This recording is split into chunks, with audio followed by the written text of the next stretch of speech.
हरे कृष्णा। श्री मुचुकुंद उवाच। विमोहितोऽयं जन ईश मायया त्वदीयया त्वां न भजन्त्यनर्थदृक् सुखाय दुःखप्रभवेषु सज्जते गृहेषु योषितपुरुषश्च वर्जिताः। हरे कृष्णा। हरे कृष्ण. तर आता मुचकुंद जे आहेत महाराज, तर ते कशी स्तुती करतात हे आपण समजून घेऊया. तर आपण अभ्यासलं की कशा पद्धतीनं जो काल यवन आहे, तर त्याला त्यांनी दृष्टीपात आहे तर तो करून भस्मसात केलं. आणि मग त्यानंतर भगवान श्रीकृष्णांच्या चरण कमलांचा त्यांनी आश्रय ग्रहण केला आणि त्यांच्या चरणी आश्रय म्हणजे मला मिळावा यासाठी प्रार्थना केली. मग भगवान श्रीकृष्ण जे आहेत तर त्यांनी आपलं वास्तविक रूप जे आहे म्हणजे भगवान रूपामध्ये त्यांना दर्शन दिलं. त्यावेळी त्यांनी त्यांच्यावर कृपा केली मुचकुंद महाराजांच्यावर आणि त्यांना सांगितलं की तू जे आहे ते तपस्या कर आणि त्यामुळं तू पापमुक्त होशील आणि त्यानंतर पुढील जन्मी तुला ब्राह्मण कुळात जन्म मिळेल आणि त्यानंतर तू मला प्राप्त होशील. अशा पद्धतीने भगवान श्रीकृष्णाने त्याला मार्गदर्शन केलं. आता जो मुचकुंद जे महाराज आहेत तर ते काय प्रार्थना करतात की हे प्रभू, या जगातले सर्व स्त्री पुरुष तुमच्या मायाशक्तीने भ्रमित होऊन जातात. स्वहित न जाणल्यामुळे ते तुमचे पूजन करीत नाहीत, पण दुःखाने भरलेल्या ग्रहरूपी संसारात गुरफटून जाऊन सुखप्राप्तीसाठी धडपड करत राहतात. म्हणजे काय की भगवान यांच्याकडे ते कुठलेही ऐहिक वरदान मागत नाहीत, ते मागणार नाही, ते त्यांनी सांगितले आधीच. मग आध्यात्मिक प्रगती केलेले असे हे मुचकुंद महाराज आहेत. मग धर्माचरणाद्वारे त्यांना कुठलीही भौतिक सुख म्हणजे जी प्राप्त करण्यासाठी सदैव भौतिक प्रकृतीमध्ये जे आपल्यासारखे सामान्य लोक असतात तर ते भौतिक सुखांच्या लालसेमध्ये असतात की ती प्राप्त करण्यासाठी म्हणजे सतत त्यांना इच्छा असते. पण या सगळ्याच्या पलीकडे गेलेले आहेत मुचकुंद महाराज आहे. आणि त्यामुळं अशा निरर्थक गोष्टी म्हणजे एखाद्या साधकाला या निरर्थक गोष्टी वाटतात. मग अशा निरर्थक गोष्टीच्या मागे लागलेले म्हणजे सत्य न जाणलेले लोक, म्हणजे सत्य म्हणजे कोण, तर भगवान श्रीकृष्ण आहेत आणि आपण त्यांचे अंश आहोत. हे सत्य जे आहे म्हणजे आपल्या जीवनातलं, तर हे न जाणता सत्य न जाणलेले लोक जे आहेत म्हणजे भौतिक जगतामधले इंद्रिय तृप्ती करणारे लोक किंवा कर्मी लोक आपण म्हणू की जे अभक्त आहेत असं समजू. तर असे लोक काय करतात, निरर्थक गोष्टीच्या म्हणजे इंद्रिय तृप्ती आणि ऐहिक सुखांच्या मागे लागलेले आहेत. मग अशा म्हणजे शारीरिक संबंधामध्ये मनुष्यानं गुरफटून न जाता म्हणजे आध्यात्मिक जीवनाचं खरं तर जे आहे तर आध्यात्मिक जीवन जे आहे तर त्यानुसार आपलं आचरण ठेवावं किंवा त्यांनी काय करावं तर भगवान यांची भक्तिमय प्रेममय सेवेचे प्रयत्न करावे. पण असं न करता बऱ्याचदा होतं काय की सामान्य जीवनामध्ये किंवा सामान्य भौतिक जे जीवन आहे तर तिथे काय करतो प्रत्येक जण शारीरिक जे सुख आहे किंवा इंद्रिय तृप्ती आहे तर यामध्येच गुरफटलेला असतो आणि त्यामुळे स्वतःचा तो विनाश ओढवून घेतो, आपल्या आध्यात्मिक जीवनाचा विनाश ओढवून घेतो. मग अशा निरर्थक गोष्टींच्या पाठी लागलेले जे लोक आहेत की ज्यांनी सत्य नाही जाणले की भगवान कोण आहेत, माझं भगवान यांच्याशी काय संबंध आहे, मग अशा म्हणजे जे लोक आहेत तर त्यांच्याप्रमाणे त्यांना कुठलीही ऐहिक गोष्ट वरदानाच्या स्वरूपात भगवान यांना मागायची नाहीये. तर ते भगवान यांना काय म्हणतात की मनुष्य जीवनाचं ध्येय काय आहे, भगवान यांचं प्रेम प्राप्त करणं. मग असं जे प्रेम आहे भगवान यांचं तर ते प्रेम मला प्राप्त व्हावं अशी ते प्रार्थना करतात पहा. म्हणजे आणि त्यावेळेला ऐहिक ऐहिक जीवनामध्ये कशा पद्धतीने आपल्यासारखे सामान्य जन गुरफटलेले असतात त्याचं ते वर्णन करतात. मग आता पुढे जाऊ आपण. हा मग त्याच्या पुढचा श्लोक घेऊया. हरे कृष्णा। लब्ध्वा जनो दुर्लभमत्र मानुषम् कथचिन्दव्यङ्गमलय मलतत्तो नघा पादारविन्दं न भजन्त्य सन्मतीर् गृहान्धकूपे पतितो यथा पशुः। हरे कृष्ण। हरे कृष्ण. आता अतिशय दुर्लभ असा उन्नत मानवी जन्म सहजपणे प्राप्त जरी झाला तरी मनुष्य काय करतो, तुमच्या चरण कमलांची पूजाच करीत नाही, त्याचं मन निश्चित अशुद्ध असतं. मग असा मनुष्य अंधकूपात पडलेल्या पशुप्रमाणेच हे ग्रहरूपी अंधारात पडलेला असतो. म्हणजे आता वर्णन करतायत की कसं मानवी जीवनाचं म्हणजे जे आहे तर त्यामध्ये मनुष्याचं पतन होत असतं. म्हणजे काय की जो भगवान यांच्या चरण कमलांची पूजा करत नाही, भगवान यांना पुराण म्हणजे परमपुरुषोत्तम जे भगवान आहेत तर त्यांना जाणत नाही. आणि त्यांच्याशी असलेलं आपलं जे नातेसंबंध आहे तर तो समजून घेत नाही. मग असा व्यक्ती काय करतो, त्याला दुर्लभ म्हणजे अतिशय दुर्मिळ आहे मानवी जीवन. हा. आणि त्याचबरोबर मानवी जीवन कसं आहे, उन्नत आहे. इतर पशुपक्षी म्हणजे जे आहेत किंवा पशुयोनी किंवा जे निम्न योनी आहेत, ते भोग योनी आहेत. तिथे फक्त आपले कर्म जे आहेत त्या फलानुसार आपल्याला ती योनी मिळते आणि आपल्या कर्मफलाचे जे परिणाम आहेत ते फक्त आपण भोगू शकतो. पण कर्म करून ते बदलण्याची सुविधा फक्त मनुष्य जन्मामध्ये आहे.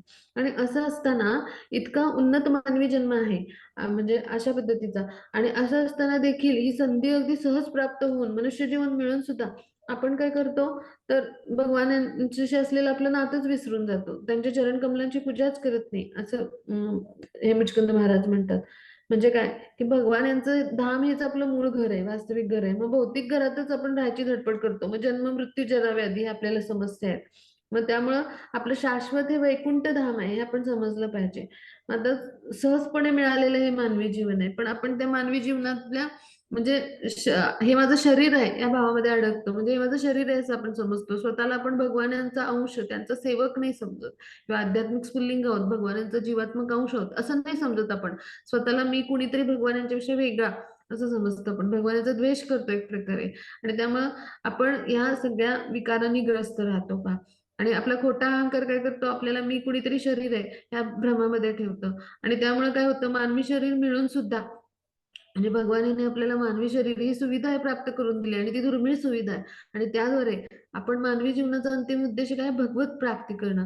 तर या उद्देशापर्यंत जाऊ शकतो आणि आपलं मूळ धाम म्हणजे किंवा मूळ घर जे आहे वैकुंठ, तर त्याची प्राप्ती करू शकतो. पण आपण तसं करत नाही. भगवान यांच्याशी असलेलं आपलं नातं जाणून घेत नाही, त्यांच्या चरण कमलांच्या आश्रयाला आपण जात नाही पहा.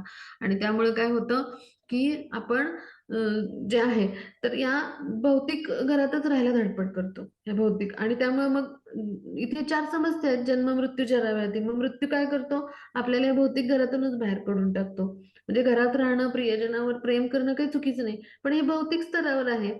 आपल्याला जे आपले कुणी वाटतात तर ते सगळे तात्पुरते आपले जे आहेत तर ते स्नेही आहेत. मग खरे जे आपले म्हणजे जे स्नेही आहेत तर ते कुठे आहेत, वैकुंठ धामामध्ये. आणि खरं आपलं धाम म्हणजे किंवा घर किंवा निवास कोणता आहे किंवा शाश्वत निवास कुठे आहे आपला, तर तो गोलोक वृंदावन आहे. मग तिथे जाण्यासाठी, तिथे पोहोचण्यासाठी आपल्याला हे मानवी जीवन जे आहे हे मिळालंय. आणि त्याचा उद्देश आहे भगवान यांची भक्ती मिळवणं, भगवान यांचं प्रेम मिळवणं, आणि ज्याद्वारे आपण या चारही समस्यातून मुक्त होऊ शकतो आणि आपल्याला शाश्वत असं जे भगवत धामात स्थान मिळेल, की जिथून आपण पुन्हा परतून या भौतिक घरामध्ये येण्याची आवश्यकताच भासणार नाही.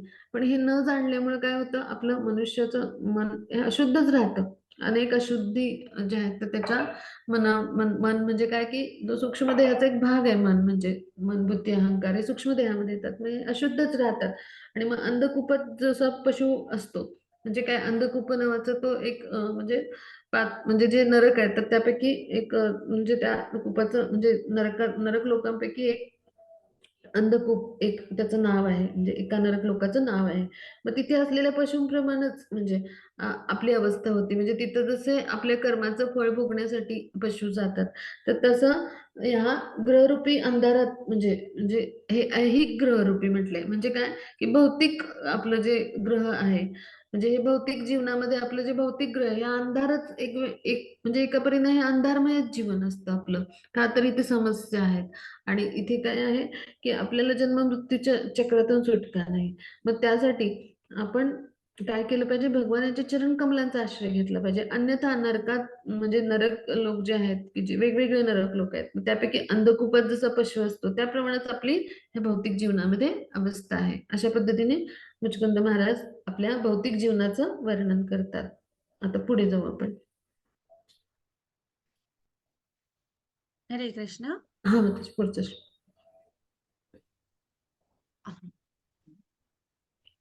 ममैषा कालोजित निष्फलोगतो राज्य श्रियोन्नदममदस्य भूपतेः मर्त्यात्मबुद्धिसुतदारकोशभुः श्वासजन जमानस्य दुरंत चिंतया. हरे कृष्ण. हरे कृष्ण. आता आपण समजून घेऊया, की इथे काय म्हणतात मुचकुंद महाराज, की हे अजित, मी माझ्या राज्याने ऐश्वर्याने अधिक अधिक उन्मत्त होत जाऊन शेवटी माझे संपूर्ण आयुष्य व्यर्थ घालवलं. मर्त्य शरीराशी तादात्म्य करून मुले बाळे भार्या द्रव्य भांडार भूमी प्रजा इत्यादींच्या ठिकाणी आसक्त होऊन मी अपार चिंतेचं दुःख अनुभवलं. म्हणजे काय, की आपल्या सर्वांचं हेच होतं पहा. म्हणजे अजित म्हणजे काय, की जे कधीही जिंकले जात नाहीत असे. मग भगवान यांच्यासाठी ही उपमा वापरली. भगवान यांचं हे नाव आहे बरं का, अजित. भगवानांचा कुणीही पराभव करू शकत नाही असे भगवान आहेत. तर तिथे आता मुचकुंद महाराज हे सांगतायत, की आता आपण ही गोष्ट अभ्यासली होती सुरुवातीला, की मुचकुंद महाराजांनी काय केलं, देवतांशी जे युद्ध होतं, म्हणजे जे देवतांनी असुरांशी जे युद्ध केलं होतं, तर त्यामध्ये त्यांनी देवतांना सहकार्य केलं होतं आणि ते अनेक वर्ष त्यांनी सहकार्य केलं. मग त्यामुळं काय झालं, की त्यांचं अविश्रांत अशी सेवा झाली. म्हणजे ते युद्धामध्ये अहोरात्र म्हणजे ते कार्य करत होते. मग त्यामुळे काय झालं, की त्यांना विश्रांतीच मिळाली नव्हती. आणि मग जेव्हा कार्तिकेय आहेत, तर त्यांच्याकडे नेतृत्व आलं. तर त्यावेळेला काय केलं मग मुचकुंद महाराजांनी निवृत्ती घेतली. आणि मग त्यांनी त्यावेळेला देवतांनी विचारलं, की तुम्हाला कोणता वर हवाय? तर त्यांनी मग निद्रेचा वर मागितला. मग जो निद्रा सुखाचा वर जो मागितला होता, तर त्यानुसार ते त्या गुहेमध्ये येऊन निद्राधीन झालेले होते. आणि मग आपण ही गोष्ट अभ्यासली होती, की जो कालयवन आहे, तर तो जरासंधाच्या म्हणजे बाजूनी लढत होता, एक वीर योद्धा म्हणून. आणि तो जो आहे, तर त्यांनी येऊन काय केलं, की श्रीकृष्णांचा पाठलाग केला. आणि मग तिथे गुहेमध्ये जो झोपलेली व्यक्ती आहे, ते श्रीकृष्ण समजून त्यांनी काय केलं, की त्यांना लाथ मारली. आणि त्यावेळेला काय झालं, की मुचकुंद राजे जे निद्राधीन होते, निद्रा सुखामध्ये अधीन झालेले होते. तर ते त्यांची निद्रा जी आहे, तर ती भंगली गेली. आणि त्यामुळे काय झालं, की त्यांनी जेव्हा जळजळीत नेत्रकटाक्ष टाकले, त्यावेळेला जो कालयवन आहे तो भस्मसात झाला. मग आता हे सगळं जरी घडलं असलं आणि त्यानंतर भगवान श्रीकृष्ण त्यांच्यासमोर मूळ रूपामध्ये प्रकट झाले. आणि मग मुचकुंद राजांनी आपला त्यांना परिचय दिला. तो जो परिचय देतात त्यावेळेला ते काय सांगतात, की मी माझ्या राज्याने, ऐश्वर्याने अधिक अधिक उन्मत्त झालो. म्हणजे इतकं ऐश्वर्य मिळालं, इतकं सुंदर राज्य होतं, की माझं सगळं आयुष्य ते म्हणजे सुख उपभोगण्यातच व्यर्थ गेलं. आणि हे मर्त्य शरीर आहे, म्हणजे आपलं मानवी शरीर कसं मर्त्य आहे. आणि मग मुलं-बाळं, पत्नी, भार्या म्हणजे पत्नी किंवा द्रव्य, भांडार म्हणजे ऐश्वर्य, भूमी, प्रजा ह्यामध्ये मला आसक्त व्हायला झालं. म्हणजे काय, की माझी आसक्ती ह्यातच होती. आणि हेच माझ्या अपार चिंतेचं म्हणजे दुःख मी अनुभवलं. म्हणजे जितकं जास्त आपली आसक्ती पहा, तितकं त्या वस्तूंची काळजी आणि चिंता जास्त, जितकं जास्त संग्रह. आणि असंच मी दुःख अनुभवलं. म्हणजे काय, की मौल्यवान वस्तूंचा आपण जेव्हा संग्रह करतो ना, तर तेव्हा आपण त्या वस्तूविषयी चिंताक्रांतच जास्त होतं. मग असंच सगळ्या गोष्टींमध्ये जे भौतिक सुखाच्या गोष्टी आहेत, त्यामध्ये जे मुचकुंद राजे आहेत ते जे होते, तर ते आसक्त होते. आणि म्हणून मग ते काय सांगतात, की अशा म्हणजे मानवी जीवनाच्या हेतुपूर्तीसाठी, म्हणजे मानवी जीवन जे मिळालंय, त्याचा हेतुपूर्तीसाठी खरं तर ते मिळालंय आपल्याला, की आपल्या जीवनाचा हेतू काय? भगवान यांची प्राप्ती करणे, भगवत प्रेमाची प्राप्ती. मग त्याचा मी दुरुपयोग केला अशा प्रकारे. ही सगळी सुख उपभोगत बसलो आणि स्वतःचीच ते निंदा करतात पहा. म्हणजे एक भक्त जो असतो त्याचं हे लक्षण आहे पहा. भगवान यांना शरण गेलेला भक्त जो असतो, तो स्वतःला नेहमी पतित जीव मानतो. स्वतःला नेहमी तुच्छ जीव मानतो. आणि अशा पद्धतीने तो भगवानांची स्तुती करतो पहा. मग ते बुद्धिमान आहेत आणि त्यामध्ये जाणतात, की आता भगवान यांचं सानिध्य आपल्याला हवंय. आणि मग भगवानांना ते प्रार्थना करतात, तुमच्या चरण कमलांचा मला आश्रय द्या, कारण मला शुद्ध भक्त व्हायचंय. आता पुढे जाऊ आपण. हा होता पुढचा श्लोक आहे.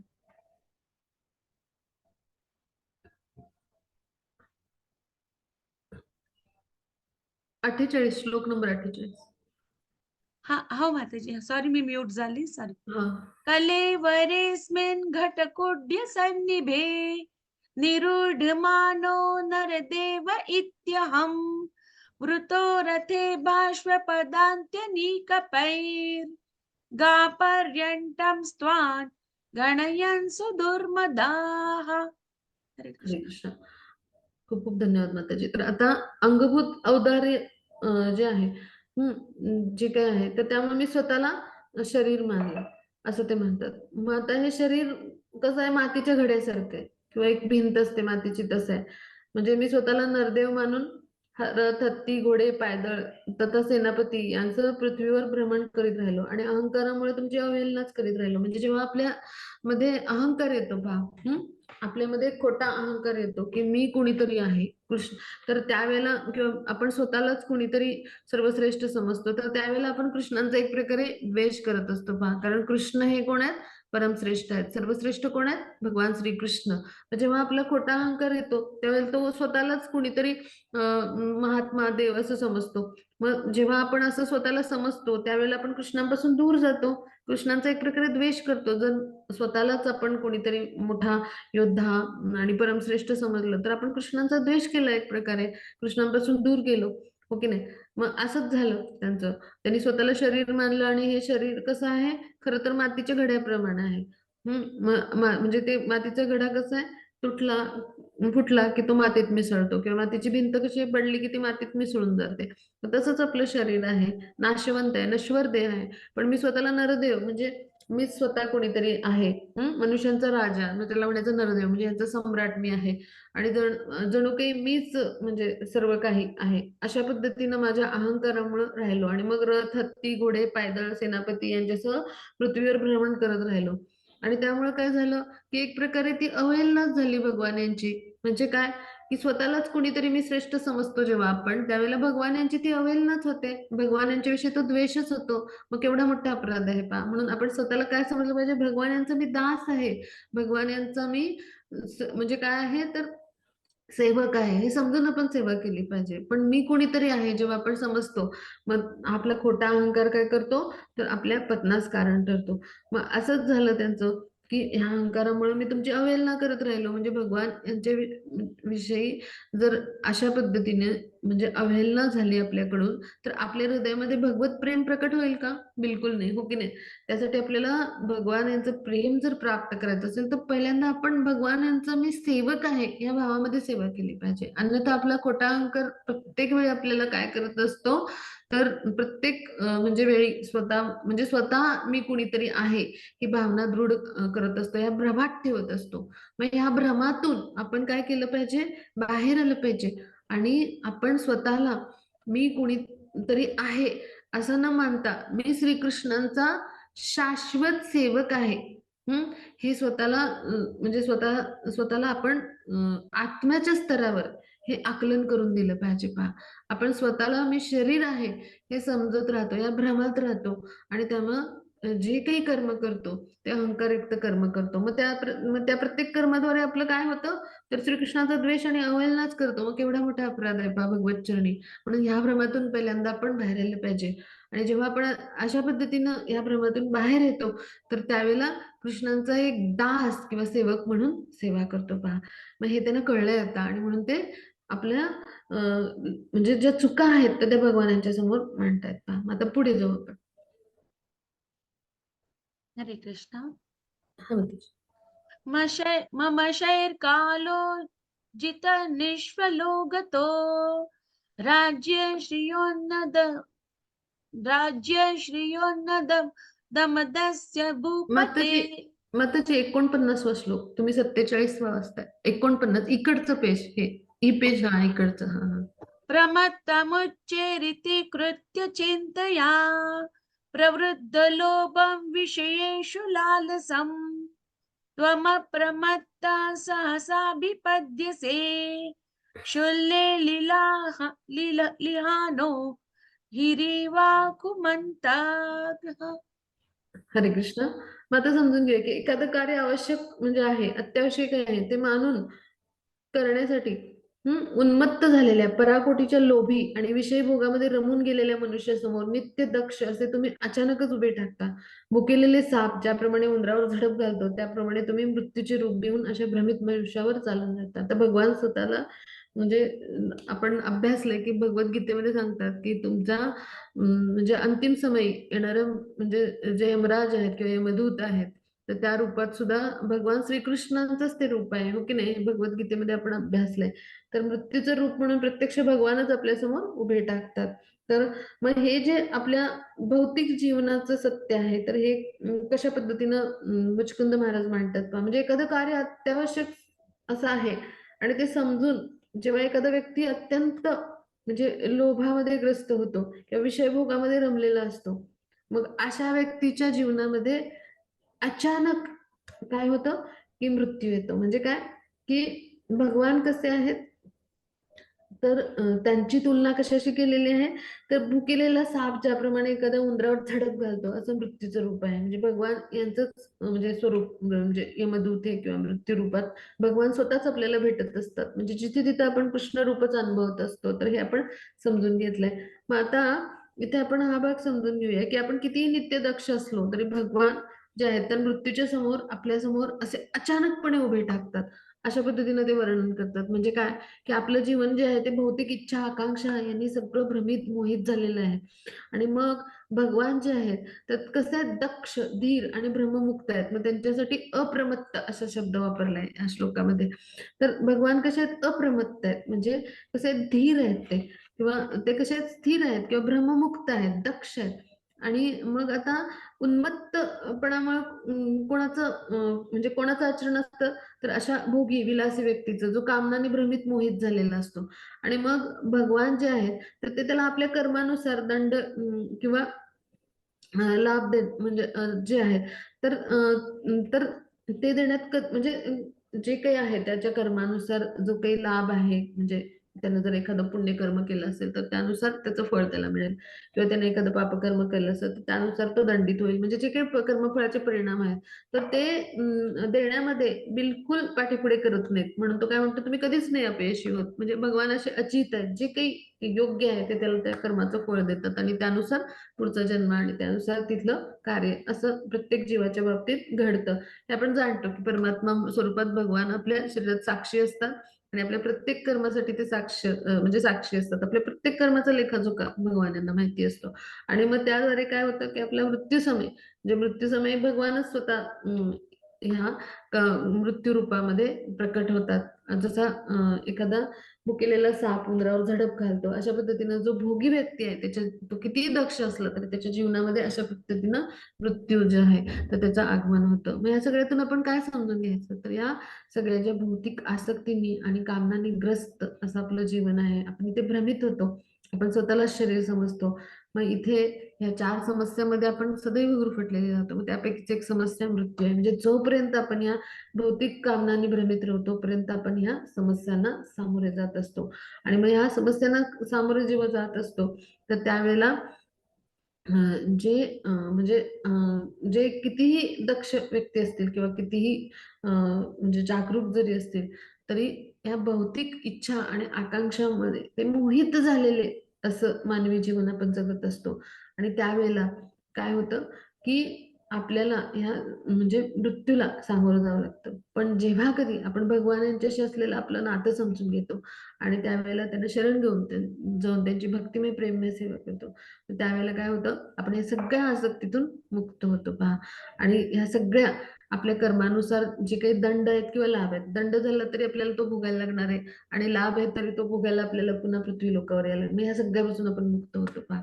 आणि ह्यासाठी आपण काय केलं पाहिजे, भगवानांना शरण जाऊन भगवानांची भक्तिमय प्रेममय सेवा केली पाहिजे. आपण भगवान श्रीकृष्णांकडे आसक्त झालं पाहिजे. आपण भौतिक गोष्टींमध्ये आसक्त होतो, हो की नाही? तर त्याऐवजी आपण भगवान श्रीकृष्णांकडे आसक्त होण्याचा प्रयत्न केला पाहिजे. मग आता पुढे जाऊ आपण. हरे काय म्हणते? कृष्णा. 50वा श्लोक. हो. पुरा रथैर्हेम परिष्कृतेश्चरन् मतङ्गजैर्वा नरदेव संज्ञितः स एव कालेन दुरत्ययेन ते कलेवरो विकृमी भस्म संज्ञितः. हरे कृष्ण. हरे कृष्ण. तर आता आपण समजून घेऊया की ह्या श्लोकामधून काय सांगितलंय. तर सोन्याने मढवलेल्या रथावर हत्तीवर आरूढ होऊन सर्वत्र भ्रमण करणारा हा देह पूर्वी राजा म्हणून ओळखला जात असे. मात्र नंतर हाच देह तुमच्या अजिंक्य काळाच्या प्रभावामुळे विष्ठा, कृमी वा भस्म या नावाने ओळखला जाईल. आता ह्याच्यातून आपण समजून घेऊया की आपल्या मानवी जीवनात म्हणजे मानवी जीवन जे आहे त्याचं सत्य काय आहे समजून घेऊया. म्हणजे आपल्या भौतिक जीवनामध्ये किंवा आपण त्याला म्हणू लौकिक जीवनामध्ये आपण मोठमोठ्या पदावर असतो. मोठमोठी पदांचा उपभोग घेत असतो की नाही. मग पण आपलं जे शेवटी शरीर आहे तर ते कसं आहे, नश्वर आहे किंवा देह कसा आहे, नश्वर आहे.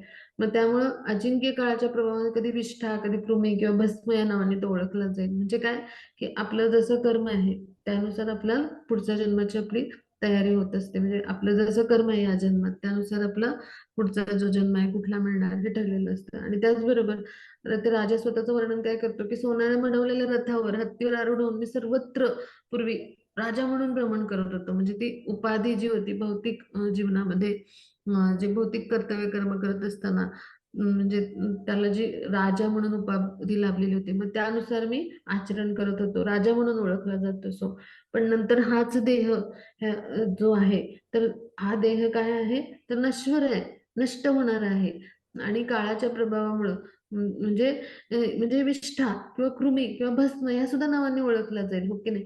मग अशा पद्धतीने मानवी जीवन जे आहे ते क्षणभंगूर आहे. म्हणजे हा भौतिक देह आहे. मानवी जीवन जो आपल्याला देह मिळाला आहे हा कसा आहे, भौतिक आहे. आणि आपला जो आत्मा आहे तो कसा आहे, आध्यात्मिक आहे. मग हे सगळं जाणतात जे मुचकुंद महाराज आहेत ते. आणि त्यामुळे ते काय म्हणतात, की ह्या देहाला पूर्वी राजा म्हणून ओळखलं जायचं, पण नंतर हाच देह जो आहे तर त्याचं भस्म म्हणून तो ओळखला जाईल. म्हणजे आता इथं आपण समजून घेऊया, की अमेरिका किंवा इतर विकसित देशामध्ये मृत शरीरावर समारंभपूर्वक संस्कार केले जातात, अंत्यसंस्कार केले जातात. मग आता तिथे म्हणजे आपण समजून घेऊया, की तिथे म्हणजे व्याधीग्रस्त लोक किंवा वृद्ध लोक जे आहेत, तर ते निर्जन किंवा अशा उपेक्षित ठिकाणी मरण पावतात. मग त्यांचं काय केलं जातं, की कुत्र्या कोल्ह्यांसारखे पशु त्यांचं शरीर भक्षण करतात आणि मग त्यांना विष्ठे रूपात म्हणजे विष्ठेच्या रूपात ते त्याचं रूपांतर होतं, हो की नाही? म्हणजे आपल्या शरीराचं जर भक्षण केलं मृत्यूनंतर, तर या पशु पक्ष्यांनी भक्षण केलं तर त्याचं रूपांतर कशात होईल, विष्ठेमध्ये होईल, हो की नाही? मग आपल्या शरीराला काय ओळखलं जाईल, एक विष्ठा म्हणून ओळखलं जाईल. किंवा आता भूमीमध्ये जे पुरली गेलेले मृतदेह असतात तर ते कृमीद्वारे भक्षण केले जातात, हो की नाही? मग आपल्या शरीराला काय ओळखलं जाईल, एक कृमी म्हणून ओळखलं जाईल. मग आता काही मृत शरीरांना जाळून भस्मसात केलं जातं. मग ते जे जळलेली राख आहे किंवा ते भस्म आहे तर या नावाने आपला देह ओळखला जाईल. म्हणजे काय, कुठल्याही परिस्थितीत मृत्यू अटळ आहे. शरीराचं भवितव्यच काही नाहीये आपल्याला. आणि हे आपण जाणतो. आणि तरी देखील या शरीराला सजवत असतो बा. म्हणजे श्रील प्रभुपाद जे आहेत तर ते लिहितात, की आपण म्हणजे जे मृत शरीर आहे तर म्हणजे त्याच्यावर म्हणजे त्याला एक प्रकारे म्हणजे मृत शरीराला आपण मडवत असतो पहा वेगवेगळ्या दागदागिन्यांनी. अशा पद्धतीने आपण म्हणजे रोजचा जो पेहराव असतो आपला, आपण सुंदर सुंदर दिसण्याचा प्रयत्न करतो किंवा आपण छान छान म्हणजे छान पद्धतीने आपण स्वतः म्हणजे आपलं जे भौतिक देह आहे तर त्याला सजवण्याचा प्रयत्न करतो. मग हे काय आहे, एक प्रकारे आपण मृत शरीरालाच मडवल्यासारखं आहे. म्हणजे काय, की हे कधीतरी नश्वर होणार आहे, नष्ट शरीर होणार आहे आणि ह्यालाच मडवल्यासारखं आहे. मग अशा पद्धतीने म्हणजे ते शवालाच मडवल्यासारखं आहे थोडक्यात. की जे कधीतरी शव होणार आहे किंवा जे मृत होणार आहे किंवा एखादा किडा होणार आहे किंवा अ, विष्ठा होणार आहे, भस्म होणार आहे, तर त्यालाच आपण मडवत असतो. मग तसंच राजा आपल्या भावना व्यक्त करतात, की हा देह राजा म्हणून ओळखला जायचा, पण ह्याची परिणती शेवटी विष्ठा, कृमी या भस्म नावाने ओळखला जाईल. म्हणजे मुचकुंद महाराज जे आहेत तर ते म्हणतात, की राजा, राणी, विश्वसुंदरी हे सगळ्या नावाने ओळखली जाणारी शरीर शेवटी काय आहे, विष्ठा, कृमी, राख या नावानेच ओळखली जातात. म्हणजे काय, की बद्ध जीव कसा आहे, तर तो भौतिक प्रकृतीच्या अधीन आहे आणि त्यामुळं कसं आहे, की त्याचं जे प्रत्येक कर्म होते, तर ते 2-3 गुणांच्या प्रभावाखाली होते आणि त्यामुळे काय होतंय, की त्याच्या या संघर्षातून त्याला विविध योनीमधून पुन्हा म्हणजे या भौतिक प्रकृतीमध्ये एक प्रकारचा संघर्षच आहे. ते अत्यंत क्लेशदायक, दुःखदायक जीवन आहे आणि पुन्हा वेगवेगळ्या शरीर आणि योनीतून त्याला प्रवास करायला लागतो. म्हणजे जन्म-मृत्यूचं सायकल जे आहे किंवा चक्र जे आहे, तर हे पुन्हा सुरूच राहतं. मग कधी मनुष्य जन्म प्राप्त होतो. मग अशा मनुष्य जन्मामध्ये जर विष्णूंचं पूजन केलं नाही किंवा श्रीकृष्णांची आराधना नाही केली, तर एक प्रकारे आपण म्हणजे आपण काय करत आहोत, तर अखिल मानवतेची शत्रुत्व केल्यासारखं आहे. म्हणजे आपल्या मानवी जीवनाचं वैशिष्ट्य म्हणजे काय आहे, की आपल्याला अत्यंत दुर्लभ असं मनुष्य जन्म मिळालाय आणि इथे ही सुविधा आहे, की आपण आपलं कर्म बदलून म्हणजे आपलं जे कर्म आहे, तर ते शाश्वत कर्म बनवू शकतो. हं. आणि ते शाश्वत कर्म म्हणजे विष्णूंची आराधना करणं किंवा भगवान श्रीकृष्णांची आराधना करणं, त्यांची पूजा करणं आणि त्याद्वारे आपण श्रीकृष्ण जे आहेत, तर त्यांची प्राप्ती करणं, त्यांच्या प्रेमाची प्राप्ती करणं. पण असं न करता आपण काय करतो, तर भौतिक सुखामध्येच सदैव रममाण राहतो. मग जेव्हा अशा पद्धतीने आपण भौतिक सुख उपभोगत असतो, तर एक प्रकारे ही काय आहे, अखिल मानवतेची केलेली शत्रुत्वच आहे हे. का? तर ह्याच्यातून आपण समजून घेऊ, की मानवी जीवनाचं जे देह आहे, ते भगवानाची प्राप्ती करणे. मग त्या देहाकडे न जाता आपण जर इंद्रिय तृप्ती करत राहिलो, तर एक प्रकारे ती आपली शत्रुताच आहे अखिल मानवी म्हणजे मानवतेशी. आणि त्यामुळे भगवान यांच्याशी पण आपण शत्रुता करतो एक प्रकारे. तर ह्यासाठी आपल्याला काय जाणलं पाहिजे, की भगवान यांच्याशी असलेलं आपलं नातं जाणलं पाहिजे आणि त्यानुसार आपण भगवान यांची भक्तिमय प्रेममय सेवा करणं हा आपला धर्म आहे, तर त्याचं आपण पालन केलं पाहिजे. आता पुढे जाऊ आपण. हा तरी 51 श्लोक.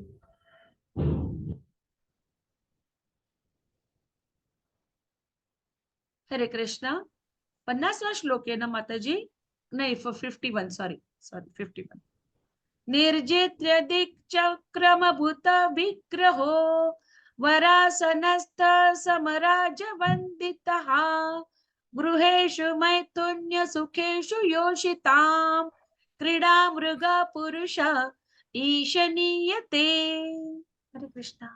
तर एखादा मनुष्य अखिल दिशामंडळ जिंकून शत्रुरहित होतो, तेव्हा तो दैदिप्यमान सिंहासनावर आरूढ होतो आणि एकेकाळच्या समकालीन राजाकडून स्तुती स्वीकारू लागतो. तथापि जेव्हा तो मैथुन सुख प्राप्त करण्यासाठी आपल्या स्त्रियांच्या अंतःपुरात प्रवेश करतो, तेव्हा तेथे त्याला क्रीडामृगा क्रीडामृगाप्रमाणे खेळवले जाते. आता मनुष्य जीवनामध्ये जे त्याचं कामजीवन आहे त्याचं वर्णन इथे मुचकुंद महाराज करतात. म्हणजे असं अखिल दिशामंडळ म्हणजे काय, सगळ्या दिशांना म्हणजे 8ही दिशांना जिंकून, म्हणजे जो शत्रुरहित होता, म्हणजे इतके पराक्रमी हे राजे होते, त्यांनी देवतांना सहकार्य केलं होतं पहा दानवांच्या विरुद्ध लढण्यासाठी. मग अशा पद्धतीने शत्रूंचा निपात करणारे ते राजे होते आणि आपल्या सिंहासनावर अशा म्हणजे दैदिप्यमान सिंहासन म्हणजे असं जे आहे सिंहासन त्याच्यावर म्हणजे जे आहे इतक्या पराक्रमाने प्राप्त झालेल्या सिंहासनावर ते आरूढ होत होते. आणि मग एकेकाळी म्हणजे त्यांनी त्यांच्या ह्या अशा म्हणजे यशामध्ये त्यांचे समकालीन जे राजे होते त्यांच्याकडून स्तुती प्रत्येक वेळी स्वीकारली, म्हणजे त्यांची स्तुती सुमनं त्यांनी स्वीकारली. आणि जेव्हा ते मैथुन सुख प्राप्त करायला म्हणजे जेव्हा आपल्या अंतःपुरात प्रवेश करतात, आपल्या राण्यांच्या महालात प्रवेश करतात, तेव्हा काय होतं, तर एखादा क्रीडा मृग असतो, म्हणजे जो खेळावयाचा पक्षी असतो, एखादा पशु असतो ना खेळावयाचा, म्हणजे पशूंमध्ये क्रीडा जी होते, तर त्यासाठी म्हणजे खेळवण्यासाठी एखादा पशु जसं घेऊन जातात एखादा क्रीडा करण्यासाठी, तर तशा पद्धतीनं जे आहे तर त्याला खेळवलं जातं. म्हणजे मानवी जीवनाचं सत्य इथे उलगडतात पहा. म्हणजे काय, की कामसुखासाठी कामसुख म्हणजे घेण्यासाठी जेव्हा आपल्या अंतःपुरात प्रवेश करतात, तर तेव्हा त्यांची म्हणजे मानवी जीवनामध्ये जी आहे तर ती कशी अवस्था होते त्याचं वर्णन आहे. म्हणजे आपण जे आहे कामसुखासाठी अशा एखाद्या पशुप्रमाणे खेळवले जातो आणि हे कामसुख जे आहे तर ते प्राप्त करायचा प्रयत्न करत असतो. मग हे जे सुख आहे, हे जे मैथुन सुख आहे, तर हे म्हणजे काय आहे, भौतिक स्तरावरचं सुख आहे. मग हे प्राप्त करण्यासाठी त्याची एखाद्या पशुसारखी अवस्था होते. म्हणजे जो क्रीडा म्हणजे करावयासाठी पशु जो आहे, जो क्रीडामृग ज्याला म्हणतात, तर त्याच्यासारखी अवस्था होते.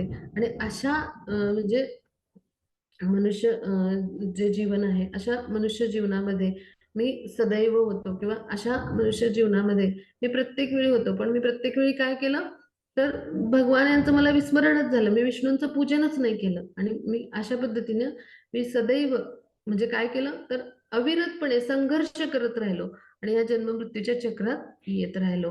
म्हणजे मग आपलं जीवन कसं होतं मनुष्य जीवनातलं ह्याचं त्यांनी वर्णन केलं या श्लोकामध्ये. आता पुढे जाऊ आपण. तरी पुढचा श्लोक.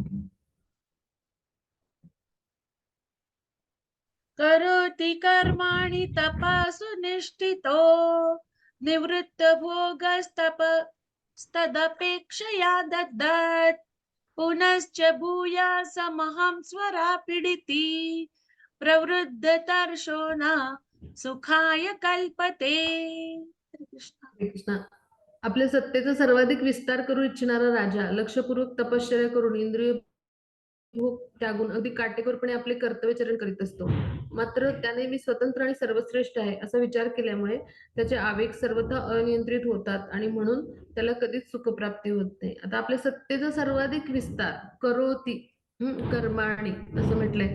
म्हणजे काय की इथे आपण लक्षात घेऊया की आपली सत्ता जी आहे तर तिचा सर्वाधिक विस्तार करू इच्छिणारा राजा असं म्हटलंय. म्हणजे काय की प्रत्येक राजाला काय लालसा असते की माझं राज्य आहे ते दूरवर असं विस्तारलेलं असावं.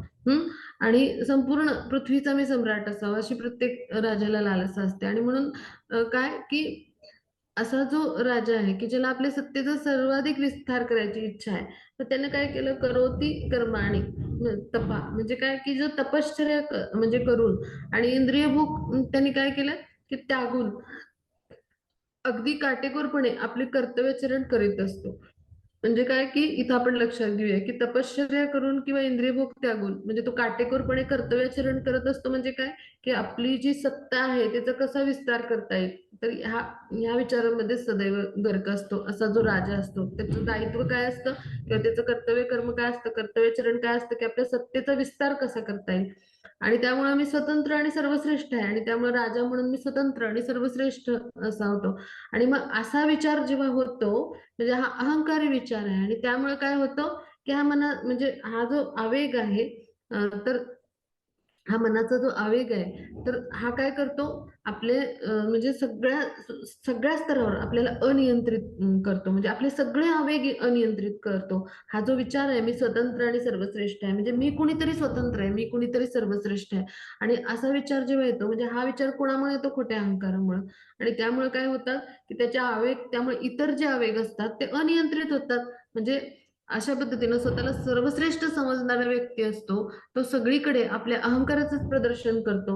आणि असंच त्याचं वर्तणूक असतं, असंच त्याची भाषा असते, अशीच त्याची बोली असते, अशीच त्याची जी आहे ती देहबोली देखील असते. आणि त्यामुळे काय होतं की त्याला कधीच सुख नाही प्राप्त होत. म्हणजे अशी व्यक्ती कधीच सुख प्राप्त करू नये. म्हणजे काय खोट्या अहंकारामुळे कशा पद्धतीनं आपण आपला सर्वनाश ओढवतो तर हे या श्लोकामध्ये आपण समजून घेतलं. आता पुढे जाऊ आपण. हो दीदी. पवापवर्गो भ्रमतो यदा भवेज् जनस्य तत्तर्ह्यच्युत सत्समागमाः सतः यर्हि तदैव सद्गतौ परावरेशे त्वहि जायते मतीः. हरे कृष्ण. आता आपण समजून घेऊया की इथे काय म्हणतात मुचकुंद महाराज की हे अच्युतदेव विश्वामध्ये भ्रमण करणाऱ्या जीवाचे भौतिक जीवन समाप्त होताच त्याला तुमच्या भक्तांचा संघ प्राप्त होऊ शकतो. अशा संघामुळे त्याच्या ठायी भक्ताची गती आणि सर्व कारण परिणामांचे स्वामी असणाऱ्या तुम्हाविषयी भक्ती उत्पन्न होते. आता इथं भक्तीची प्रोसेस काय आहे ह्या श्लोकातून आपण समजून घेऊया की म्हणजे असा विश्वामध्ये भ्रमण करणारा म्हणजे काय की अशा विविध शरीर योनीतून भ्रमण करणारा हा जीव आहे. पण त्याचं भौतिक जीवन जेव्हा समाप्त होतं म्हणजे काय की आपलं भौतिक जीवन जे आहे तर समाप्त होतं म्हणजे काय की आपल्याला जेव्हा समजतं आकलन होतं की हा भौतिक देह नश्वर आहे आणि आपण म्हणजे हे शरीर नाही आहोत तर भगवान यांचा जीवात्मक अंश आहोत ही जेव्हा त्याला जाणीव होते तेव्हा त्याला काय होतं भक्तांचा संग प्राप्त होतो. आणि या संघामुळे काय होतं तर त्याच्या ठायी म्हणजे काय होते तर भक्तीचं बीज जे आहे त्याच्या हृदयामध्ये जे आहे तर त्याचं रोपण होतं. आणि त्यामुळे काय होतं तर भक्तांची गती आणि सर्व कारण परिणामाचे स्वामी कोण आहेत, भगवान आहेत स्वतः. भगवान जे आहेत तर त्यांच्यावर पूर्णतया भक्त हे आश्रित असतात. आणि मग असे जे स्वामी आहेत सगळ्या कारण परिणामांचे तर त्यांच्याविषयी भक्ती उत्पन्न होते. म्हणजे कशा पद्धतीनं एखाद्याच्या जीवनामध्ये म्हणजे भौतिक जीवन समाप्त जेव्हा त्याचं होतं तेव्हा भक्तांचा संघ प्राप्त होतो त्याला. म्हणजे काय की वास्तविकपणे भक्तांच्या संघामुळेच भक्तांच्या संघाचं महत्व या श्लोकामध्ये आपण समजून घेतोय. तर भौतिक जे जीवन आहे आपलं म्हणजे त्यातलं आपलं जे भौतिक अस्तित्व आहे मी कोणीतरी ह्याच्या पलीकडे आपण कधी जातो जेव्हा भक्तांचा संघ लाभतो तेव्हा. आणि त्याद्वारे आपण भगवान यांच्या कृपा जी आहे तर ती मिळवू शकतो. पहा म्हणजे एखाद्या विशिष्ट भक्ताची परम कृपा आपल्याला जेव्हा लाभते म्हणजे सर्वश्रेष्ठ भगवान यांचं भक्त म्हणजे कोण तर आपले गुरु असतात. तर त्यांची कृपा जेव्हा लाभते आपल्याला तर तेव्हा आपण या भौतिक अस्तित्वाच्या पलीकडे जातो. म्हणजे मी म्हणजे शरीर आहे या भावनेच्या पलीकडे जातो. आपलं भगवान यांच्याशी असलेलं नातं जाणून घेतो आणि त्याद्वारे आपण भक्तिमय प्रेममय सेवेद्वारे भगवान जे आहेत तर यांच्या कृपेस प्राप्त होऊ शकतो पहा. म्हणजे भक्तांच्या संघामुळं आपण कृष्ण भावना जे आहे तर त्याच्यामध्ये दृढ व्हायचा निश्चय जो आहे तो करू शकतो पहा. तर हे या श्लोकामध्ये मुचकुंद महाराज जे आहेत ते स्वतः मान्य करतात पहा. तर हे आपण अभ्यासलं. आणि भक्तांच्या संघाचं महत्व किती आहे पहा. आपण सदैव भक्तांच्या संघामध्ये राहणं किती महत्वाचं आहे पहा. आणि भक्तांचा संग करणं, संघामध्ये राहून संग करणं त्याचं महत्व किती आहे पहा.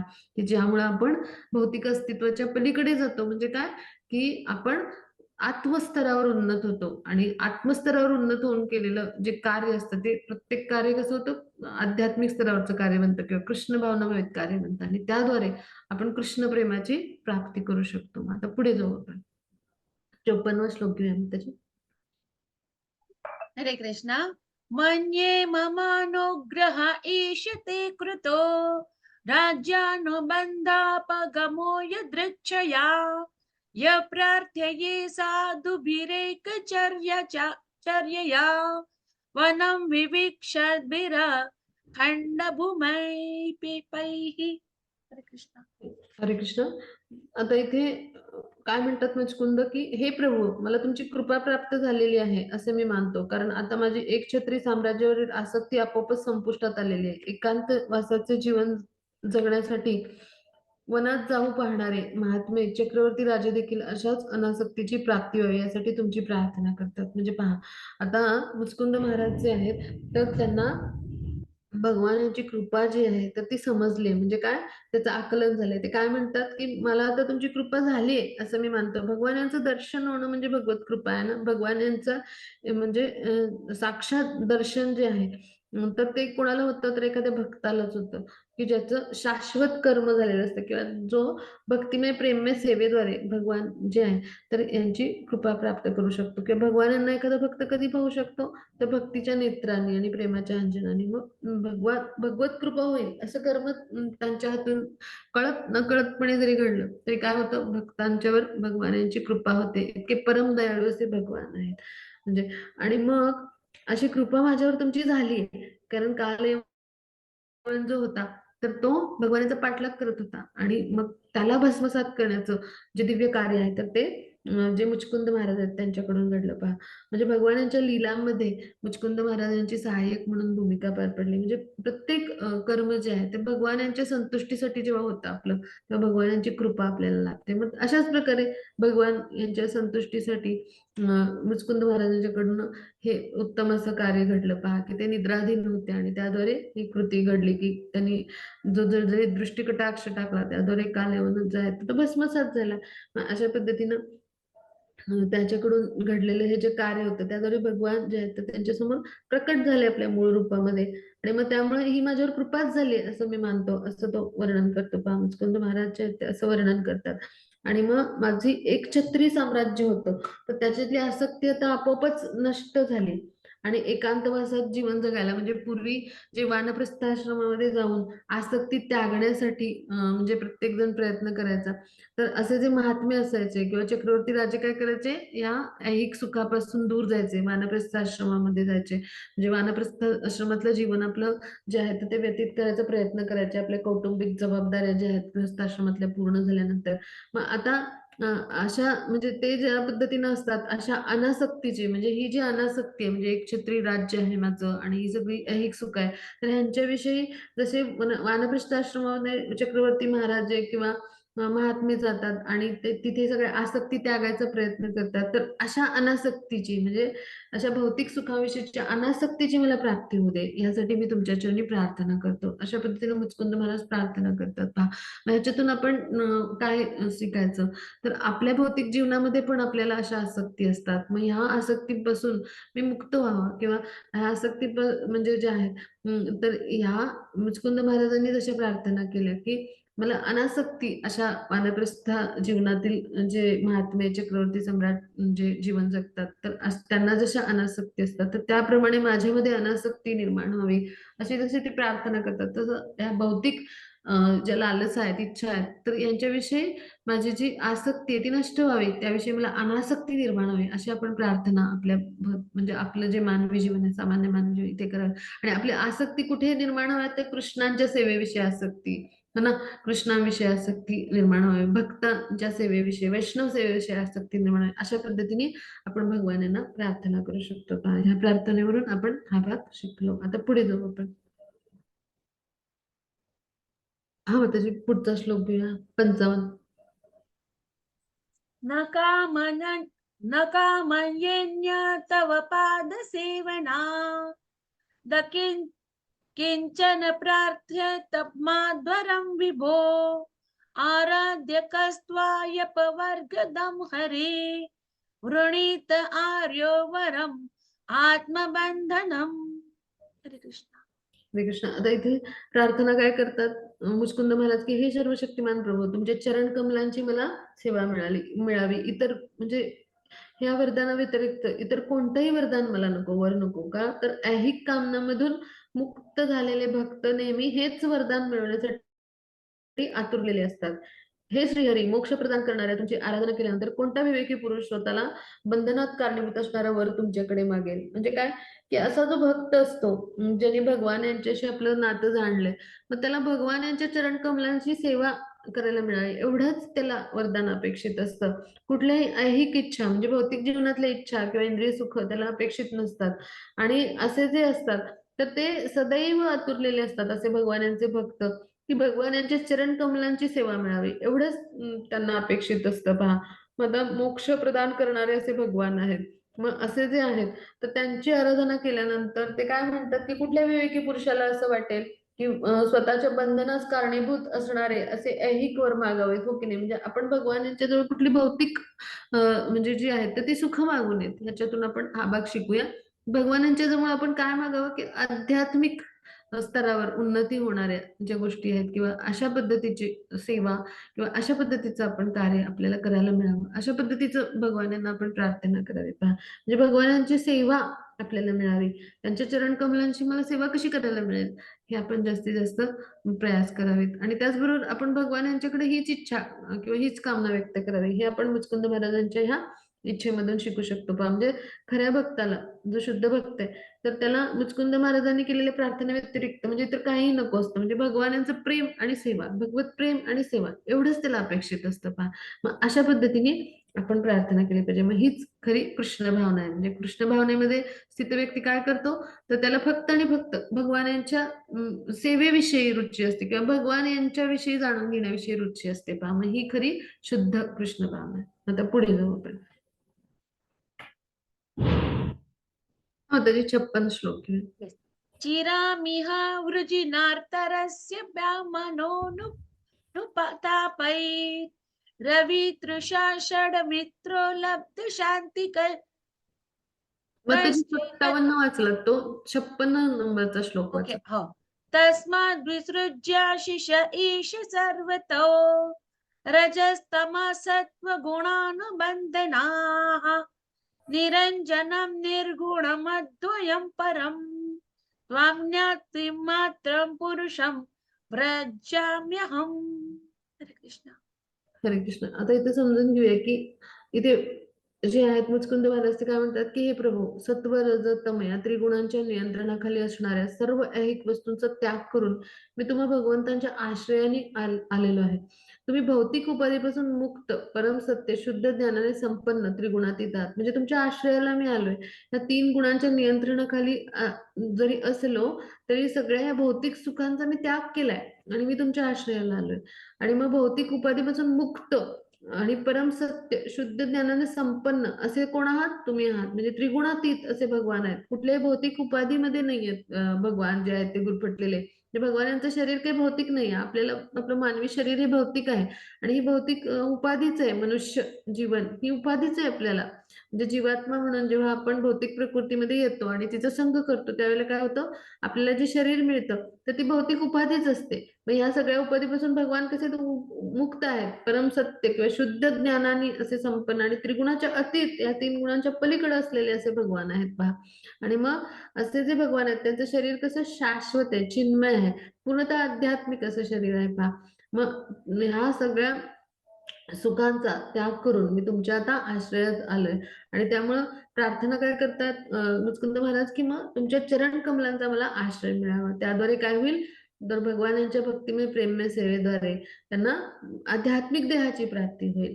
मग असा आध्यात्मिक देह असणारे भगवान आहेत आणि ते कसे आहेत? परमपवित्र आहेत, अत्यंत सत्य असणारे भगवान आहेत आणि शुद्ध ज्ञानाने युक्त असे 3 गुणांच्या पलीकडे अतीत असलेले भगवान आहेत. म्हणजे भगवान यांचं इथे वर्णन करतात पहा. म्हणजे अशा आध्यात्मिक देहाची भगवान यांच्याशी तादात्म्य असणाऱ्या, म्हणजे आपण गुणांनी समान आहोत, आपण परिमाणाने भिन्न आहोत, अशा देहाची मला प्राप्ती व्हावी, अशा पद्धतीने ते प्रार्थना करतात. आता पुढे जाऊ आपण. हरे कृष्णा. 57 श्लोक. चिरमिह. चिरा चिरामिह वृजिनाथ नार्तस्य मानोनुतापैर् वितृष्य षड्मित्रलब्ध शान्तिकतश्चेत् शरणद समुपैतस्त्वत्पादब्जं परमात्मन् भयमृतं शोकं पाहि मापन्नम् ईश. हरे कृष्ण. हरे कृष्ण. आता इथे समजून घेऊया की भगवान जे आहेत तर त्यांना प्रार्थना काय करतात मुचकुंद महाराज, की मी प्रदीर्घ काळापासून या जगातील संकटांनी त्रासून गेलेलो आहे, शोकाने दग्ध झालेलो आहे.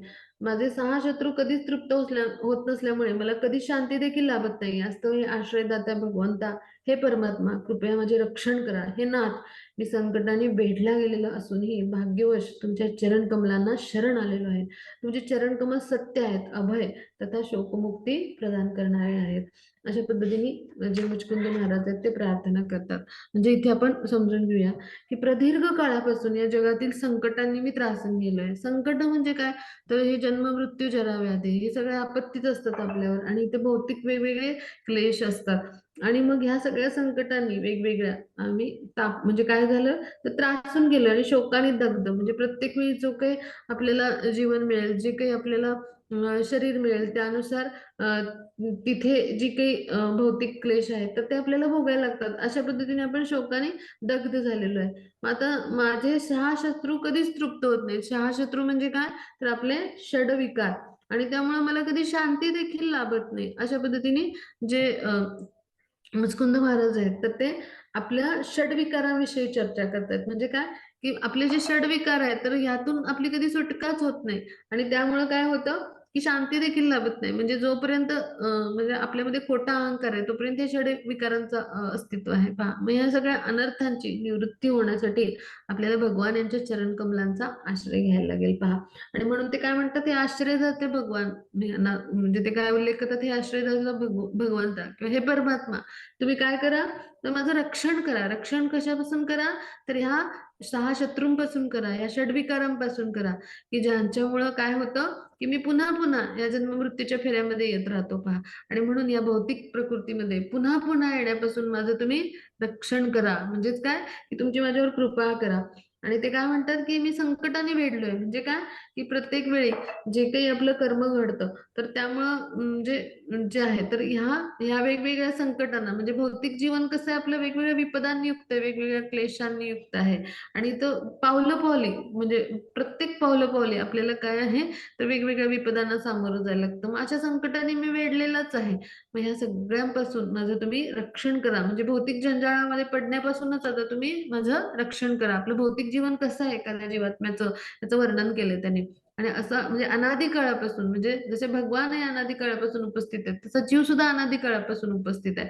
मग असा जो जीव आहे तर तो असा म्हणजे काय असतो की शोकाने म्हणजे जो आहे तर तो दग्ध झालेला असतो आणि दुःखाने त्रासलेला तो जीव असतो. म्हणजे जो जीवात्मा असतो तो, आणि पुन्हा या जन्म-मृत्यूच्या फेऱ्यामध्ये त्याला यावं लागत असतं. आणि अशा संकटाने सदैव तिथल्या भौतिक जीवनातल्या म्हणजे ज्या काही समस्या असतात, क्लेश असतात, दुःख असतात, त्यांनी तो वेढलेलाच असतो. आणि मग भाग्यवश काय झालं की तुमच्या चरण कमलांचा आश्रय मिळाला, तुमचं दर्शन मला झाले. तर तुमचे चरण कमल म्हणजे जे आहेत, तर त्यामुळे काय झालं की मी सत्य जाणलं, माझी वास्तविक स्थिती काय आहे, स्वरूप स्थिती काय आहे, तर ती जाणली. आणि त्यामुळं तुमचे चरण कमल कसे आहेत? सत्य आहेत. म्हणजे माझं सत्य स्वरूप किंवा माझं स्वरूप जी स्थिती आहे ती ते मला जाणीव करून देणारे आहेत. म्हणजे माझी वास्तविक स्वरूप स्थिती काय आहे त्याची जाणीव करून देणारे तुमचे चरण कमल आहेत, किंवा ते अभय आहेत. म्हणजे काय? तिथं कसलंही भय नाही असं भगवान यांचे शरण कमल आहेत. म्हणजे काय? की भगवान यांच्या चरण कमलांची जो प्राप्ती करतो, भगवान यांच्या चरण कमलांचा जो आश्रय घेतो, तो जन्म मृत्यू जरा व्याधी या सगळ्या भयापासून मुक्त होतो पहा. तिथं कसलंही भय नाही, असं अभय असे कोण आहेत? तर भगवानांचे चरण कमल आहेत ना, त्या म्हणून भगवानांच्या चरण कमलांशी मला स्थान मिळावं किंवा ते कसे आहेत? तर शोकमुक्ती प्रदान करणारे आहेत. म्हणजे असे जे शोक आहेत वेगवेगळे आपल्याला या भौतिक जीवनामध्ये आणि आपण ह्या 4 समस्यांनी कायम ग्रस्त आहोत. तर ह्या सगळ्या समस्या आणि हे सगळे क्लेश यापासून मुक्ती प्रदान करणारे असे कोण आहेत? भगवानांचे चरण कमल आहेत. मग त्या चरण कमलांचा जेव्हा आश्रय मिळतो भगवानांच्या, तर त्यावेळेला काय होतं? तर आपण ह्या सगळ्या शोकातून मुक्त होतो किंवा ह्या सगळ्या समस्यातून मुक्त होतो आणि त्याचबरोबर काय, की कुठलंही भय उरत नाही. म्हणून असे जे चरण कमल आहेत ते अभय आहेत आपल्यासाठी. आणि ह्याची म्हणजे मला प्राप्ती होऊ दे आणि त्याद्वारे मला तुमची कृपा प्राप्त होऊ दे. अशा पद्धतीने मुचकुंद महाराज प्रार्थना करतात. मग या सगळ्यातून आपण काय समजून घ्यायचं? तर भगवानांचे चरण कमलांची जी रज आहे, तर ती रज म्हणजे बनून राहणारे उच्च कोटीचे वैष्णव, सर्वश्रेष्ठ वैष्णव म्हणजे आपले गुरु असतात किंवा जे गुरुस्थानी असतात असे उच्च कोटीचे वैष्णव असतात. मग त्यांच्या चरण कमलांशी जेव्हा आपण किंवा त्यांच्या चरण कमलांचा आपण आश्रय घेतो, तेव्हा काय होतं? भगवानांची कृपा होते. म्हणजे भगवान काय म्हणतात अर्जुनाला, की माझे खरे भक्त कोण आहेत? तर माझ्या भक्तांचे जे म्हणजे आराधना करतात ते. मग आपण जर आपल्या गुरूंच्या आश्रयाला गेलो, गुरूंच्या चरण कमलांचा आश्रय घेतला, तर नक्कीच भगवानांच्या चरण कमलांचा आश्रय आपल्याला प्राप्त होतो आणि त्याद्वारे आपल्याला काय होतं?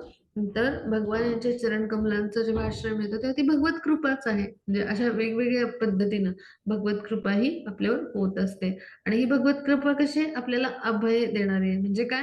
की आपण या जन्म, मृत्यू, जरा व्याधी ह्या सगळ्या समस्यातून मुक्त होतो आणि आपण भगवत धामाची प्राप्ती करतो, की जिथून पुन्हा परतून या भौतिक जगतामध्ये येण्याचं भय नाही पहा आपल्याला. मग असे अभय असे भगवान यांचे चरण कमल आहेत. मग अशा चरण कमलांचा मला आश्रय मिळावा अशी मुचकुंद महाराज प्रार्थना करतात. मग इथे आपली स्तुती संपली. मग त्याची रेकॉर्डिंग स्टॉप करूया. कोणाला काही शंका असेल तर विचारूया.